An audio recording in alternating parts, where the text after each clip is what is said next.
Hello everyone. तो देखिए हम लोग अपने सॉलिड वाले लेक्चर में है ना, लेक्चर 3 तक पढ़ चुके हैं और लेक्चर 3 में ठीक है ना, मैंने आपको एक डीपीपी दी थी, लिंक में था।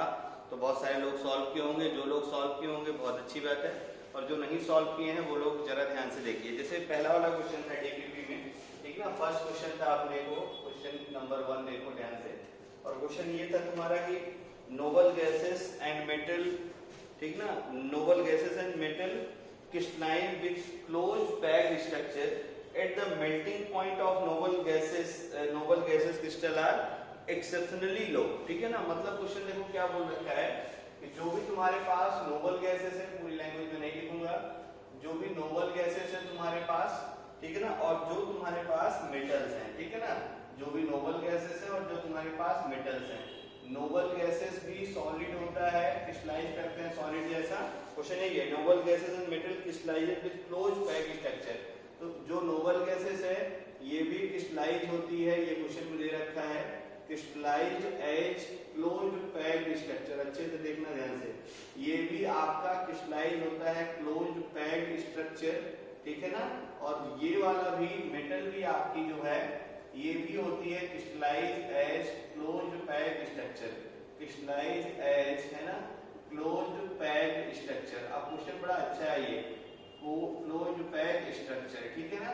तो आपसे पूछ रखा है कि जो मेल्टिंग पॉइंट जो आपका मेटल का है वो तो बहुत ज्यादा होता है, लेकिन जो मेल्टिंग पॉइंट तुम्हारा नोबल गैसेस का है वो कम क्यों होता है, ये आपको बताना है, ठीक है ना। तो बताइए जरा क्यों ऐसा। तो आप बहुत अच्छे जानते हैं, याद करिए पीरियोडिक टेबल, है ना। आप क्या पढ़ते थे, जो आपके नोबल गैसेस होते हैं उसमें कौन सी रेडियस होती है, वान डेर वाल रेडियस, ठीक है ना। तो यानी इसका जो क्रिस्टल बनेगा, वो जो पैक्ड होगा क्लोज पैक्ड, उसके लिए जो फोर्स रिस्पॉन्सिबल होगा वो फोर्स कौन सा रिस्पॉन्सिबल होगा, वान डेर वाल फोर्स। वो कौन सा फोर्स रिस्पॉन्सिबल होगा, वान डेर वाल फोर्स की वजह से। और जो मेटल क्रिस्टल बना रहा है ये किसकी वजह से बनेगा, बोलो, मेटेलिक बॉन्ड की वजह से। तो अब आप बहुत अच्छे जानते हैं स्ट्रेंथ ऑफ बॉन्डिंग, है ना, आपको बहुत अच्छे से पता है कि आपका जो स्ट्रेंथ होता है ना, वो किसका ज्यादा होता है, स्ट्रेंथ सॉलिड या बॉन्ड जो भी आप बोलिए। तो सबसे अच्छा जो सॉलिड है स्ट्रॉन्गर इंटरमॉलिक्यूलर फोर्स वाला वो है आयनिक, और आयनिक के बाद क्या है तुम्हारा, बोलो, मेटेलिक, याद है ना। उसके बाद क्या है तुम्हारा, बोलो, ठीक है ना, कोवेलेंट, और उसके बाद क्या है तुम्हारा वान डेर वाल, है ना। पिछली क्लास में शायद इसको मैंने बताया था, है ना, कि फोर्स ऑफ अट्रैक्शन किसमें कैसा होता है। तो उसके बेसिस पे हम लोग बहुत अच्छे से बता सकते हैं कि आपका जो, ठीक है ना, जो आपका मेल्टिंग पॉइंट है, वान डेर वाल फोर्स होने की वजह से नोबल गैसेस का melting point as compare to जो आपका, ठीक है ना, सॉलिड है मेटल वाला, उससे क्या होता है, कम होता है। जबकि दोनों आपको देखो क्लोज पैक स्ट्रक्चर होती हैं। तो आई होप ये वाला क्वेश्चन आपका क्लियर हो गया होगा, ठीक है ना। इसके बाद देखते हैं हम लोग क्वेश्चन नंबर 2। इसके बाद हम लोग देखते हैं क्वेश्चन नंबर 2।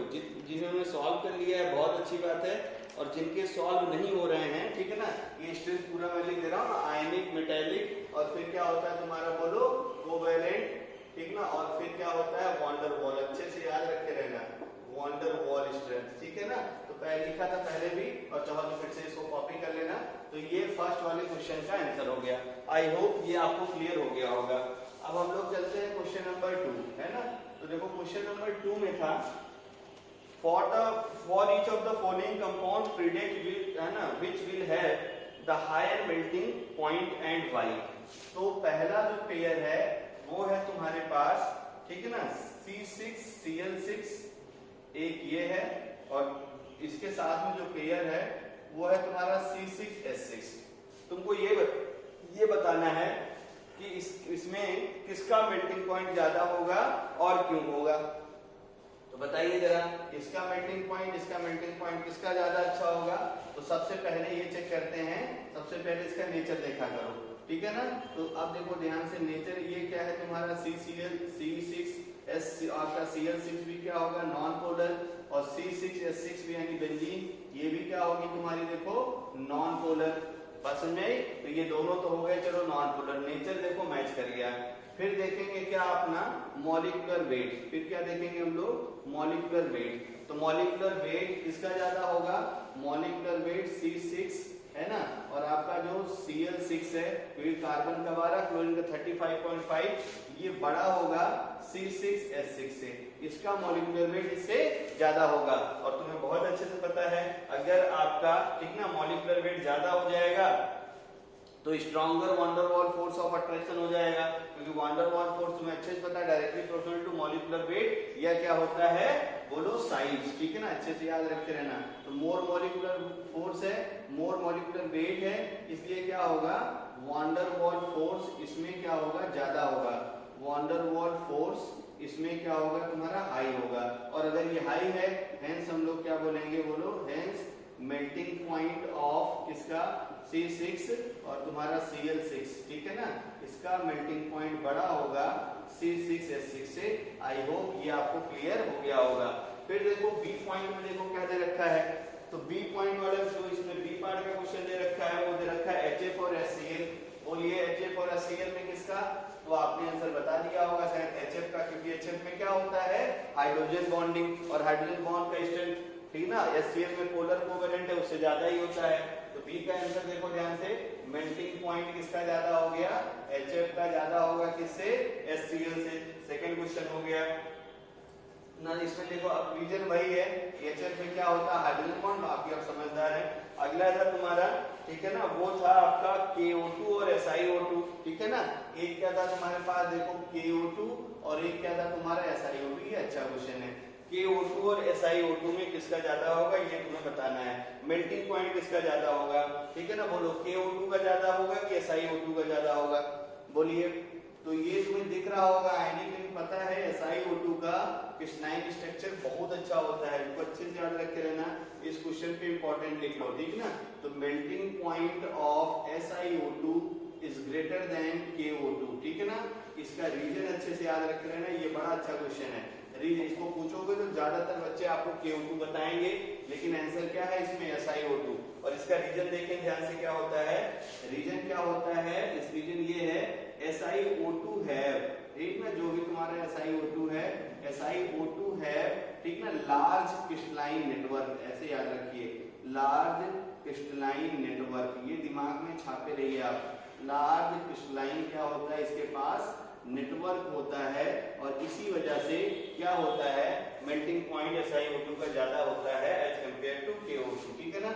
इसके बाद हम लोग डी वाला केस देखते हैं, आपसे पूछ रखा है कि जो है डी वाले केस में जेनॉन है और आर्गन है ना, आर्गन है और तुम्हारे पास जेनॉन है, साइज किसकी बड़ी होगी जेनॉन की, वैन डर वाल फोर्स किसमें ज्यादा होगा जेनॉन में, तो मेल्टिंग पॉइंट किसका ज्यादा हो गया जेनॉन का। रीजन भी आप बोल रहे हैं, रीजन क्या बोला मैंने, वैन डर वाल फोर्स। तो आई होप ये प्रॉब्लम भी आपको बहुत अच्छे से क्लियर हो गई होगी। तो मेल्टिंग पॉइंट के ऑर्डर में जो प्रॉब्लम नंबर सी था ये सबसे इंपॉर्टेंट क्वेश्चन है, इसको दिमाग में अच्छे से छाप लीजिए, melting point of SiO2 is greater than KO2 due to, ठीक ना, एक्सटेंडेड या लार्ज क्रिस्टलाइन नेटवर्क, ठीक है, समझ में आ गया होगा। चलिए एग्जांपल, अब आपका क्वेश्चन नंबर 3 था, है ना, तो क्वेश्चन नंबर 3 जिनका सॉल्व हो गया है बहुत अच्छी बात है, और जिनका नहीं हुआ है वो जरा ध्यान से देखिए। क्वेश्चन नंबर 3 में था, क्वेश्चन नंबर 3 था classify each of the following solid as ionic, metallic, molecular network और एमार्फस, ठीक है ना। तो सीधे सीधे आंसर बोलना शुरू कर देता हूं, आप अच्छे से देखते चले जाइए। सबसे पहला देखिए ध्यान से, सबसे फर्स्ट था तुम्हारा ए वाला, ठीक ना, और क्या था टेट्रा फास्फोरस, ठीक ना, Deka oxide P4O10, tetra phosphorus Deka oxide. अच्छा इसमें कुछ और करना था, देख लेता हूं मैं एक बार, तो इसमें क्या करना है तुम्हें, आयनिक, मेटालिक, मॉलिक्यूलर, नेटवर्क, कोवेलेंट, अच्छा यही सब आपको आइडेंटिफाई करना, और कौन कौन सा एमार्फस है ये तुम्हें बताना है, ठीक है ना। तो चलिए अब एक चीज हम लोग देखते हैं, तो एक काम करते हैं, ठीक है ना, जो जो आपके बने हैं उसको पहले देख लिया जाए क्या क्या पूछ रखा है। तो देखो एक पूछ रखा है तुम्हारे पास कौन सा आयनिक सॉलिड होगा, जैसे बना लेते हैं टेबल। एक पूछ रखा है कि कौन कौन सा तुम्हारे पास मेटालिक सॉलिड होगा, चलिए इसका भी टेबल बन गया। एक पूछ रखा है तुमसे कौन कौन सा नेटवर्क या कोवेलेंट सॉलिड है, कौन कौन सा नेटवर्क या कोवेलेंट सॉलिड है, चलिए इसका भी एक टेबल हम लोग बना लेते हैं। और एक पूछ रखा आपसे कि कौन कौन सा तुम्हारे पास एमार्फस सॉलिड है, ये आपको बताना है, और आपको इसके पास ABCD करके दे रखा है, ठीक है ना। तो आयनिक, सबसे पहले आयनिक खोजो, तो आयनिक अगर देखेंगे ध्यान से तो आयनिक आपको क्या दिख रहा है, ठीक है ना। आयनिक दिख रहा है भाई अमोनियम फॉस्फेट, बात समझ में आई, अमोनियम फॉस्फेट एक दिख गया, और ये कौन सा है तुम्हारा देखो डी, ठीक है ना। और कौन सा दिख रहा है आयनिक इसमें देखो, और दिख रहा है आपको लिथियम ब्रोमाइड, और लिथियम ब्रोमाइड किस नंबर पे है देखो एच नंबर पे।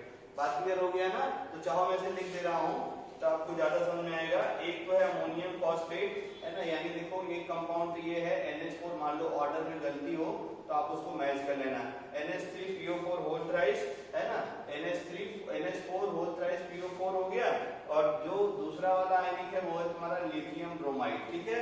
चलिए इसके बाद हम लोग देखते हैं, अब हमें खोजना है मेटेलिक। तो मेटेलिक में अगर हम लोग खोजते हैं तो मेटेलिक में अगर देखिए ध्यान से, तो मेटेलिक में तो ब्रास सबसे पहला है ना, ब्रास दिख रहा है मेटेलिक में, ब्रास, मेटेलिक में ब्रास है, और देखो जरा ध्यान से, और रुबिडियम है देखो F नंबर पे, ठीक है ना, रुबिडियम है, और कुछ है क्या, और कुछ भी मेटेलिक में नहीं है, ठीक है ना।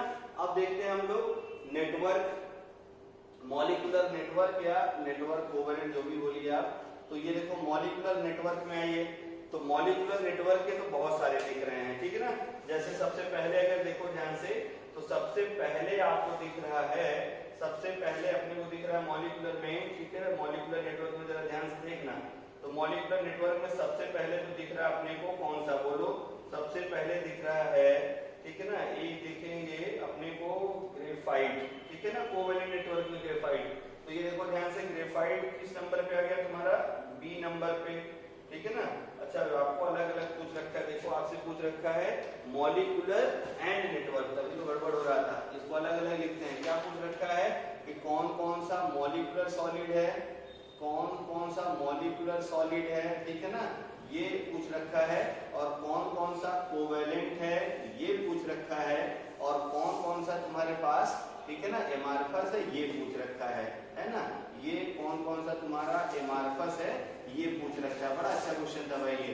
तो कोवेलेंट में देखो, कोवेलेंट के साथ में, कोवेलेंट के साथ में जो यहाँ पहले लिखा है, ये लिखा है पहले नेटवर्क, ठीक है ना, और ब्रेकर में लिखा है कोवेलेंट। अब हम लोग अच्छे से ये जो है आपका 5 टाइप के क्रिस्टल पूछ रखा था, तो 5 टाइप के सॉलिड हम लोग पहचानते हैं। तो अब देखना मॉलिक्यूलर सॉलिड में आओ, तो मॉलिक्यूलर सॉलिड जो है तुम्हारे पास, उसको सबसे पहले देखिए आप मॉलिक्यूलर सॉलिड में, ठीक है, सबसे पहले देखो आयोडीन दिख रहा है, चलो एक मिल गया, मॉलिक्यूलर सॉलिड क्या हो गया तुम्हारा आयोडीन।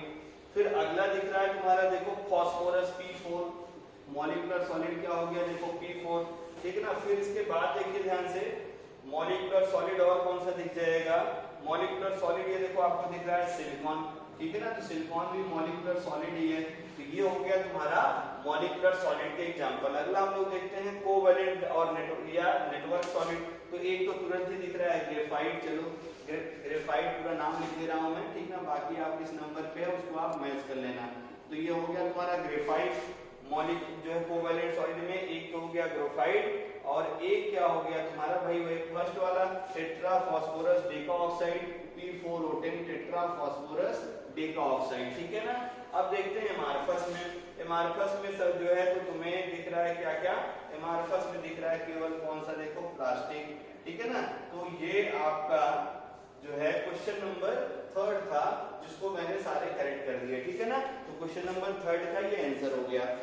अच्छा था, ये बड़ा अच्छा क्वेश्चन है। अब एनसीईआरटी पलटेंगे तो आपको एक क्वेश्चन ऐसा मिल जाएगा सॉलिड स्टेट का जो एक्सरसाइज है, तो प्लीज उसको भी आप अच्छे से सॉल्व कर लीजिएगा। होमवर्क एनसीईआरटी सेम पैटर्न का क्वेश्चन आपको मिल जाएगा, अच्छे से प्लीज उसको खोज लीजिएगा, ठीक है। चलिए इसके बाद था क्वेश्चन नंबर 4, DPP1 का क्वेश्चन नंबर 4। क्वेश्चन नंबर 4 में देखो ध्यान से, in solid state inter particle force play very important role, they may be following type: electrostatic, covalent, London diffusion forces, dipole interaction, hydrogen bonded. Select the major forces which operate in the following solid and write the choice, ठीक ना, in the answer box, ठीक है ना। तो एक आपको answer box बनाना था और उसमें सब कुछ लिखा हुआ था, ठीक है ना। तो जैसे देखिए सबसे पहले था, ठीक ना, सबसे पहले था बोरॉन ट्राइफ्लोराइड, तो यहाँ बॉक्स ऐसे खाली था। फिर सेकंड नंबर पे था बॉक्स, वो था तुम्हारे पास NH4Cl, ठीक ना। फिर ऐसे था तुम्हारा तीसरे नंबर पे sodium nitride, NaNO3 sodium nitride. फिर 4 नंबर पे देखो ध्यान से कार्बन मोनोऑक्साइड। 5 नंबर पे देखो क्या है तुम्हारे पास आर्गन, ठीक ना। 6 नंबर पे देखो क्या है तुम्हारे पास टेफ्लॉन, 6 नंबर पे था टेफ्लॉन। 7 नंबर पे था तुम्हारे पास पॉलीथीन, पहले ही लिख दिया जाए और अभी सबका फोर्स हम लोग भर देते हैं क्या क्या होता है यहाँ पे से आंसर बॉक्स बने हुए थे इसके सामने, ठीक है ना, सबके सामने आंसर बॉक्स है। 8वें नंबर पे था तुम्हारे पास 8 नंबर पे था NO, है ना, इसका आंसर बॉक्स था। 9 नंबर पे था तुम्हारे पास CH है ना, इसका फॉर्मेशन कैसे होगा आंसर बॉक्स। 10 नंबर पे है तुम्हारे पास CH4, इसका आंसर बॉक्स, ठीक ना। 11 नंबर पे था तुम्हारे पास हाइड्रोजन क्लोराइड, इसका आंसर बॉक्स है। और 12 नंबर पे देखो क्या है तुम्हारे पास, 12 नंबर पे है NH3, इसका आंसर बॉक्स है। और 13 नंबर पे देखिए आपके पास 13 नंबर पे है HCl और इसका आंसर बॉक्स है। और 14 नंबर पे है CaCl2, 14 नंबर पे है CaCl2, इसका आंसर बॉक्स है। अब सबका आंसर हम लोग करते हैं। तो अब देखो ध्यान से इसको आंसर बॉक्स से हमें कैसे मैच करना है वो भी तुम्हें दे रखा था। तो यहाँ मैं लिख दूं आंसर बॉक्स कैसे कैसे हम लोग मैच करेंगे। तो यहाँ देखो अगर एक भरना है हमें तब जब इलेक्ट्रोस्टैटिक फोर्स होगा, ध्यान से देखना, ये हमें तब भरना है जब क्या होगा इलेक्ट्रोस्टैटिक फोर्स होगा। बी हमें तब भरना है, ये तुम्हें टेबल में दे रखा है, बी हमें तब भरना है जब ये कोवैलेंट फोर्स वाला सॉलिड होगा, कोवैलेंट बॉन्ड वाला सॉलिड होगा। फिर सी हमें तब भरना है, ठीक ना, जब ये तुम्हारा लंदन डिप्रेशन फोर्स होगा, लंदन डिप्रेशन फोर्स, ठीक है ना, लंदन डिप्रेशन फोर्स वाला सॉलिड होगा तो हमें ये भरना है, ठीक है ना। फिर हमें क्या करना है सी नंबर पे, डी नंबर पे हमें भरना है अगर डी कोई होगा तो डाइपोल डाइपोल इंटरेक्शन का अगर कोई सॉलिड होगा तो वो भरना है डाइपोल डाइपोल अट्रैक्शन फोर्स, ठीक है ना, डाइपोल डाइपोल अट्रैक्शन फोर्स, ठीक है ना। सबके प्लेस में मतलब क्या करना है इंटर पार्टिकल फोर्स आपको खोज लेना है। और ई नंबर पे हमें भरना है कि आपका जो मॉलिक्यूल है वो कैसा हो जाए हाइड्रोजन बॉन्ड। ये था पूरा क्वेश्चन। अब हम लोग एक एक भरना शुरू कर देते हैं, ठीक है ना। तो सबसे पहले देखिए ध्यान से हम लोग बोरॉन ट्राई फ्लोराइड के लिए देखते हैं। तो बोरॉन देखो ध्यान से, बोरॉन है। अब बोरॉन के साथ में बोरॉन का एटॉमिक नंबर देखो अगर कितना हो गया 5, तो 2 क्या हो गया 3। तो बोरॉन के पास देखेंगे तो 3 फ्लोरीन एटम हो गए। और बोरॉन अच्छे से अगर देखो ध्यान से 1s2 2s2 है ना, और क्या हो गया 2p1। तो बोरॉन में देखो वैकेंट p ऑर्बिटल है, जिसको 2p का अगर बना दो तो 2px 2py 2pz, x में तो इलेक्ट्रॉन है लेकिन आप देखो ये दोनों पूरा खाली ही है। तो बोरॉन में वैकेंट p ऑर्बिटल है और वैकेंट p ऑर्बिटल वाला अगर सेंट्रल एटम पे है तो उसके फॉर्मेशन में जो फोर्स रिस्पांसिबल होता है वो कौन सा होता है लंदन फोर्स, ठीक है, लंदन डिफ्यूजन फोर्स। यानी बोरॉन ट्राइक्लोराइड में क्या भर देंगे हम लोग सी। बात समझ में आई। चलिए सेकंड देखते हैं हम लोग। सेकंड है तुम्हारे पास अमोनियम क्लोराइड, तो ये तो आसान है। सेकंड है तुम्हारे अमोनियम क्लोराइड NH4+ Cl-, इसके रिस्पांसिबल क्या हो जाएगा इलेक्ट्रोस्टैटिक फोर्स, ठीक है ना। फिर इसके बाद सोडियम नाइट्राइड, एक बार मैं आंसर लिख देता हूं और आप मैच कर लीजिएगा, कुछ गलत होगा तो एक्सप्लेन करूंगा, उसी में सीख लीजिएगा। तो NaNO3 है तुम्हारा, NaNO3 का आंसर हो जाएगा, ये भी तुम्हारा आयनिक ही है, ठीक ना। कार्बन मोनोऑक्साइड 4 का हो जाएगा C, ठीक ना। D का हो जाएगा 5 का हो जाएगा तुम्हारा, 5 का भी हो जाएगा C, है ना। और 6 नंबर में हो जाएगा C, ये इसमें 2 आंसर आएंगे, C हो जाएगा मेजर, ठीक है ना। और D भी होगा लेकिन D जो है वो नेग्लिजिबल रहेगा, D होगा नेग्लिजिबल, ठीक है ना। अच्छे से इसको नोट करके लेना। फिर देखो फिर इसके बाद है तुम्हारा 7 नंबर पे, तो 7 नंबर पे C, 7 नंबर पे C लंदन फोर्स, ठीक है, पॉलीथीन कोई दिक्कत नहीं है। फिर इसके बाद है NO, तो 8वें नंबर पे है तुम्हारे पास, तो 8वें का हो गया तुम्हारा C, ठीक है ना। 9वें का हो गया तुम्हारा C और D, C मेजर है, C तुम्हारा मेजर है और ये तुम्हारा माइनर हो जाएगा, अभी देख लेते हैं। और 10 का हो जाएगा C, 11 का हो जाएगा C, 11 का हो जाएगा C, ठीक है ना। और जो है 11 का C और E, ये दोनों हो जाएंगे, ठीक है ना। 11 का C और E हो जाएगा तुम्हारे पास मेजर, अभी तुरंत बताता हूँ कैसे, ठीक है ना। 11 का C और E हो गया। और 12 का हो जाएगा तुम्हारा, 12 का भी C और E हो जाएगा, 12 का भी C और E हो जाएगा, ठीक है ना। 12 का C और E हो जाएगा। और इसमें क्या होता है, ठीक ना, इसमें मतलब दोनों का कंट्रीब्यूशन 50-50% ही रहता है। और इसके बाद 13 नंबर पे है, 13 नंबर पे सी और डी हो जाएगा, ठीक है ना, और 14 नंबर पे आपका ए हो जाएगा, ठीक है। तो ये है आपका इसका आंसर। अब अगर कोई आपका मैच ना हो तो एक्सप्लेनेशन ध्यान से सुनते रहिए, मिल जाएगा, ठीक है ना। देखो सबसे पहले हम लोग पूछते हैं लंदन डिस्पर्जन फोर्स वाले, ठीक है ना। तो लंदन डिस्पर्जन फोर्स कैसे हम लोग पहचानते हैं, तो पहली चीज क्या है कि मॉलिक्यूल पोलर होना चाहिए, चाहे वैकेंट ऑर्बिटल वाला हो और चाहे लोन पेयर वाला हो। तो उस केस में देखो ये वैकेंट ऑर्बिटल वाला है और अमोनिया के ऊपर देखो ध्यान से तो लोन पेयर है, ठीक है ना। यहाँ देखो फ्लो सेंट्रल एटम के ऊपर होना चाहिए लोन पेयर, सेंट्रल एटम पे भी देखो लोन पेयर है, ठीक है ना। अब देखना ध्यान से, फिर तुम्हारे पास है CH4 है ना, ये नॉन पोलर है, तो नॉन पोलर मॉलिक्यूल में भी क्या रहता है तुम्हारा, ठीक ना, वंडर वॉल फोर्स ही रहता है। तो ये यहाँ पे देखना ध्यान से, नॉन पोलर यानी वंडर तुम्हारा लंदन फोर्स या वंडर वॉल फोर्स जो भी एक टाइप होता है, तो हम लोग सब मैच करते हैं। तो बोरॉन ट्राइक्लोराइड के लिए C, अमोनियम क्लोराइड क्या हो गया, strong electrostatic force, carbon monoxide ये भी देखो ध्यान से नॉन पोलर मॉलिक्यूल है ना, लंदन फोर्स हो गया। आर्गन आप अच्छे जानते हैं, वंडर वॉल फोर्स यानी लंदन फोर्स से जुड़ते हैं। टेफ्लॉन, अब टेफ्लॉन देखो एक पॉलीमर होता है, पॉलीमर में अच्छे से पढ़ेंगे। तो टेफ्लॉन में मतलब मेजर क्या होता है, लंदन फोर्स, और डी भी इसमें लगता है, डाइपोल डाइपोल इंटरेक्शन, लेकिन डाइपोल डाइपोल इंटरेक्शन का मैग्नीट्यूड बहुत कम होता है। पॉलीथीन आपका लंदन फोर्स यानी वंडर वॉल फोर्स का कंपाउंड होता है, अच्छे दिमाग में ये सब छापते रहिएगा। फिर अगला देखते हैं NO, तो ये भी लंदन फोर्स क्या है, नाइट्रोजन के ऊपर लोन पेयर भी बचेगा, आप अच्छे समझदार हैं। ये देखिए ध्यान से पोलर मॉलिक्यूल है ना, तो इसमें भी लंदन फोर्स भी लगेगा, डाइपोल डाइपोल भी लगेगा, लेकिन मेजर क्या हो जाएगा तुम्हारा, ठीक है ना, मेजर कौन सा हो जाएगा, लंदन फोर्स। CH4 देखो लंदन फोर्स वाला नॉन पोलर मॉलिक्यूल है, अब इसमें देखो लंदन फोर्स भी लगेगा और हाइड्रोजन बॉन्ड भी लगेगा। हाइड्रोजन बॉन्ड लंदन फोर्स को क्या करता है, डोमिनेट कर देता है। यहाँ देखेंगे अमोनिया, अमोनिया में तुम्हारा लंदन फोर्स भी है, हाइड्रोजन बॉन्ड भी है। हाइड्रोजन बॉन्ड क्या करेगा, लंदन फोर्स को डोमिनेट कर देगा। ये देखो लंदन फोर्स भी है और डाइपोल डाइपोल इंटरेक्शन भी है। तो जो लंदन फोर्स है वो डाइपोल डाइपोल इंटरेक्शन को, ठीक ना, जो है जो डाइपोल डाइपोल इंटरेक्शन है वो क्या करेगा, लंदन फोर्स को डोमिनेट कर देगा, मतलब 20 में ज्यादा अच्छा हो जाएगा। और कैल्शियम क्लोराइड आयन का फॉर्मेशन यानी इसमें कैसा हो जाएगा, इलेक्ट्रोस्टैटिक फोर्स ऑफ अट्रैक्शन। तो आई होप आपको DPP1 बहुत अच्छे से क्लियर हो गई होगी, ठीक है ना। इसके बाद एक होमवर्क मैंने और दिया था और वो होमवर्क था तुम्हारा, ठीक है ना, आपका ब्रैग्स इक्वेशन पे बेस्ड। तो देखो जो दूसरा वाला होमवर्क मैंने दिया था ब्रैग्स इक्वेशन पे, उसमें ये था मोनोक्रोमेटिक लाइट तुम्हें दे रखी। मोनोक्रोमेटिक समझते होंगे ना, मतलब जिसमें एक टाइप का ही वेवलेंथ वाला हो, ठीक है ना। तो वो तुम्हें दे रखा था कि हमने एक्सरे लिया है और एक्सरे में जो हम यूज कर रहे हैं उसमें वेवलेंथ उसकी है 10.4 एंगस्ट्रॉम। ये क्वेश्चन में तुम्हें दे रखा है और तुम्हें दे रखा है कि क्रिस्टल में जो एंगल ऑफ डिफ्रैक्शन यानी थीटा दे रखा है वो है तुम्हारे पास 25.5 डिग्री, ठीक है ना। और फर्स्ट पार्ट में पूछ रखा था आपसे एज्यूमिंग दैट, ठीक है ना, आपको बताना था फर्स्ट ऑर्डर डिफ्रैक्शन में what is the distance. First order diffraction है और डिस्टेंस तुम्हें बताना है, ये इसका आंसर, इसका मैच करेगा, बहुत अच्छी बात है। तो देखो क्या होता है, n lambda is equal to क्या होता है 2d sin theta. First order के लिए देखो n की वैल्यू क्या होगी 1, लैम्डा की वैल्यू क्या होगी देखो 10.4, ठीक है ना।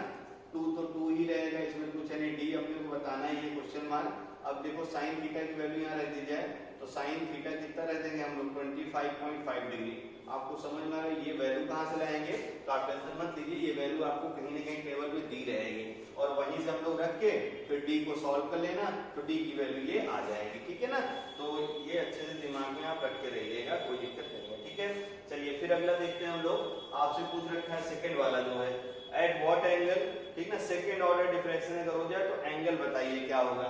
तो सेकंड ऑर्डर के लिए क्या हो जाएगा, n की वैल्यू 2 हो जाएगी। तो ये देखो 2 इंटू लैम्डा कितना है 10.4, अब इधर से देखो क्या हो गया 2 इंटू डी। अब d क्या यूज करेंगे, यही वाला जो d है इसी को यूज कर लीजिए। तो d कितना आ गया देखो 12.1 एंगस्ट्रॉम और हमें यही साइन थीटा बताना है, तो साइन थीटा यहाँ से सॉल्व कर लेना, तो साइन थीटा की वैल्यू देखो ये आ जाएगी। अब आपको अगर यहाँ से निकालना है तो थीटा इक्वल टू क्या हो जाएगा साइन इनवर्स 59.3, तो ये वैल्यू भी आपको कहीं ना कहीं टेबल में दिया रहेगा और पुट कर देंगे, आंसर आ जाएगा। आई होप ये होमवर्क और ये डीपीपी दोनों बहुत अच्छे से समझ में आई होगी। अगला टॉपिक हम लोग इसके बाद शुरू करते हैं। ठीक है ना। अब देखो हमें क्या करना है, सॉलिड से रिलेटेड कुछ इंपॉर्टेंट डेफिनेशन है जो आपको पता होनी चाहिए, तभी हमें चीजें समझ में आएंगी। जैसे एक डेफिनेशन है, ठीक है, लैटिस पॉइंट, ठीक ना। तो लैटिस पॉइंट क्या होता है ये हमें अच्छे से समझना है। तो देखो क्या होता है, जैसे मान लो ये पूरा बोर्ड आपका एक स्पेस है, ठीक है ना। तो लैटिस पॉइंट क्या होते हैं कि आप क्या करिए, ये देखो ध्यान से, लैटिस पॉइंट होते क्या, ध्यान से देखो। हम लोग क्या करते हैं, जैसे आपका जो सॉलिड वाला क्रिस्टल है, मान लो ये पूरा सॉलिड वाला क्रिस्टल है, इसमें मैं क्या करूं, ऐसे ऐसे आपका जो पार्टिकल है इसके, है ना, पार्टिकल मतलब वही एटम, आयन, मॉलिक्यूल, ठीक है ना, इसको रिप्रेजेंट करने के लिए हम लोग क्या करते हैं, ऐसे जो है पॉइंट बनाते हैं। इन्हीं पॉइंट को हम लोग क्या बोलेंगे, लैटिस पॉइंट। मतलब जो भी एटम, मॉलिक्यूल या आयन, ठीक है ना, जो रहते हैं स्पेस में, उन्हीं को हम लोग क्या बोलते हैं, लैटिस पॉइंट। उनको हम लोग क्या बोलते हैं, लैटिस पॉइंट। अच्छे से याद रख के रहना। तो ये तो हो गए तुम्हारे लैटिस पॉइंट, सब कुछ इसी में डेफिनेशन समझना, ठीक ना। और आपको पीडीएफ में लिंक जाएगा, तो आप प्लीज वहां से कॉपी कर लेना। फिर देखो स्पेस लैटिस क्या होती है, तो regular 3D arrangement of point. ये देखो हमने क्या किया, 3D अरेंजमेंट कर दिया पॉइंट का। तो इसी अरेंजमेंट रेगुलर होना चाहिए, मतलब जो है एक पैटर्न फॉलो होना चाहिए। ये मैं छोटे बड़े डिस्टेंस पे भले दिखाऊं, ठीक ना। अगर आप क्या करिए कि पॉइंट जो थे ना, ठीक ना, अब ये तुम्हारा देखो लैटिस पॉइंट हो गया, स्पेस में एक पॉइंट जो कि एटम, मॉलिक्यूल को रिप्रेजेंट करता है, उसको हम बोलते हैं लैटिस पॉइंट। अब क्या करना है, लैटिस पॉइंट को रेगुलर अरेंजमेंट कर देना है 3D में। तो ये देखो रेगुलर अरेंजमेंट में कर दे रहा हूँ, इक्वल डिस्टेंसेस पे ये पॉइंट हैं, ठीक ना। अच्छे से याद रखे रहना, मतलब ये इक्वल डिस्टेंसेस पे पॉइंट है।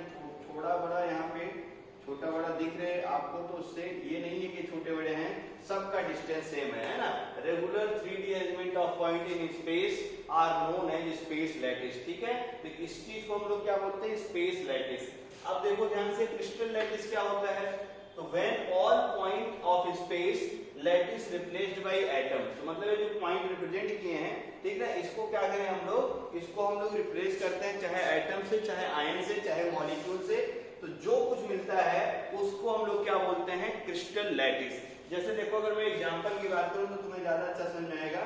जैसे देखो मैं बात करूं NaCl क्रिस्टल की, किसकी बात करूं मैं, NaCl क्रिस्टल का। तो NaCl क्रिस्टल को जब हम लोग स्पेस लैटिस बनाते हैं ना, तो ये NaCl क्रिस्टल का अरेंजमेंट ऐसा मिलता है हमें, ठीक है ना। ये देखो क्यूबिकल होता है NaCl का क्रिस्टल, अभी तुम्हें दिखाता भी हूं मैं, ये NaCl का क्रिस्टल है। और इसमें क्या है कि जो कॉर्नर है, ठीक ना, जो कॉर्नर है यहाँ पे तुम्हारा एनायन है, जो तुम्हारा कॉर्नर है यहाँ पे क्लोरीन माइनस है, जो तुम्हारा कॉर्नर है यहाँ पे क्या है, क्लोरीन माइनस है, जो तुम्हारा कॉर्नर है यहाँ पे है क्लोरीन माइनस। तो क्लोरीन माइनस क्या होता है, ऐसे सारे कॉर्नर पे जो क्लोरीन माइनस है इस पे रहते हैं, अच्छे से याद रखते रहना। देखो सारे कॉर्नर पे क्लोरीन माइनस, सारे कॉर्नर पे क्लोरीन माइनस। और जो Na+ होता है, ऐसे ही इसके सेंटर में क्या होता है, ये इम्बेडेड होता है। तो अच्छे से याद आ गया होगा। तो ये है तुम्हारा क्रिस्टल लैटिस, ये क्या है तुम्हारा NaCl का क्रिस्टल लैटिस। आई होप आपको ये तीनों डेफिनेशन अच्छे से क्लियर हो गई होगी। स्पेस में एटम, मॉलिक्यूल को रिप्रेजेंट करने के लिए हम लोग क्या बनाते हैं, लैटिस पॉइंट। स्पेस लैटिस क्या होती है, लैटिस पॉइंट का रेगुलर 3D अरेंजमेंट क्या होता है, बोलो 3D अरेंजमेंट स्पेस लैटिस कहलाता है। और स्पेस लैटिस के जो पॉइंट हैं, अगर आप उसको एटम, आयन, मॉलिक्यूल से रिप्लेस कर दीजिए तो क्या बन जाता है, क्रिस्टल लैटिस, ठीक है ना। बात क्लियर हुई। एक एग्जांपल लेके समझाता हूं और अच्छे समझ में आएगा। जैसे देखो ये है आपका NaCl का क्रिस्टल, बात समझ में, ये मान लो ये NaCl का क्रिस्टल, देखो क्यूब जैसा मैंने बनाया है, हर कॉर्नर पे क्लोरीन है, हर कॉर्नर पे क्लोरीन, और बीच में इसके सेंटर पे Na+ है। तो यही क्या है, NaCl का क्रिस्टल है। ये बात समझ में आ गई होगी, ठीक ना। तो ये स्पेस लैटिस क्या है, अब जैसे मान लो कि तुम्हारे पास NaCl, मान लो कि जो है हमारे पास NaCl जो है बहुत बड़ा एक मॉल, जो हमने मान लो 15 किलो NaCl ले लिया, ऐसे समझ लो। तो NaCl जो 15 kg है, अगर उसको आप कहीं रखेंगे तो उसका एक मतलब ऐसे देखिए क्या होगा, उसका 3D अरेंजमेंट हमें मिलना चाहिए। तो NaCl के जो Na+ आयन है और जो Cl- है, अगर उनका 3D अरेंजमेंट हम लोग कर दें तो जो कुछ मिलता है उसे हम लोग क्या बोलते हैं, स्पेस लैटिस। और स्पेस लैटिस में ठीक है ना क्या करना है, अगर स्पेस लैटिस में जो पॉइंट है उसको एटम आयन इलेक्ट्रॉन से, एटम आयन मॉलिक्यूल से रिप्लेस कर दीजिए, तो जो कुछ मिलता है उसे हम लोग क्या बोलते हैं, क्रिस्टल लैटिस। अब देखना ध्यान से, जो क्रिस्टल लैटिस होती है ये हम लोग 3 टाइप से क्लासिफाई करते हैं, ठीक ना। Crystal lattice are classified into 3 category, इसको भी यही लिख दिया जाए, फिर मैं इरेज करता हूँ, ठीक है ना। तो crystal lattice are classified into जो है 3 कैटेगरी, यहाँ लिख दिया जाए, crystal lattice are classified, crystal lattice are classified into 3 category. Crystal lattice ये जो भी है आपका आर क्लासिफाइड इनटू 3 कैटेगरी, इसको हम लोग ठीक ना 3 कैटेगरी में हम लोग इसको जो है डिवाइड करते हैं। तो अच्छे से याद रख के रहना कि कौन कौन सी क्रिस्टल लैटिस आपकी होती है। तो A 1 2 और 3, तो एक होता है एटॉमिक क्रिस्टल लैटिस, क्या होता है, एटॉमिक क्रिस्टल लैटिस, अच्छे से याद रख के रहना। और अभी इसका भी जिक्र होगा क्या क्या है सब ये तुम्हारे। एक होता है तुम्हारा एटॉमिक क्रिस्टल लैटिस, मतलब क्या हुआ, जब आप पॉइंट को किससे रिप्लेस करेंगे, एटम से, तो एटॉमिक क्रिस्टल लैटिस। और जब आप आयन से रिप्लेस करेंगे तो उसको हम लोग क्या बोलेंगे, बोलो, आयनिक क्रिस्टल लैटिस। और जब मॉलिक्यूल से रिप्लेस करेंगे तो उसको क्या बोलेंगे हम लोग, बोलो, मॉलिक्यूलर क्रिस्टल लैटिस। तो ये क्रिस्टल लैटिस, लैटिस पॉइंट और स्पेस लैटिस आपको बहुत अच्छे से क्लियर हो गया होगा।